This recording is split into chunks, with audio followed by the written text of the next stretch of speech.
এটা হচ্ছে অমরনাথ তেরাতেরা 2026-এর রেজিস্ট্রেশন।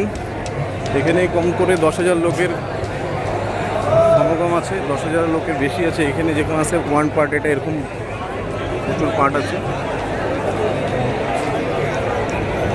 এখানে সকালবেলা 6:30 এখান থেকে রেজিস্ট্রেশনের কুপন দিবে, কিন্তু এখন সবাই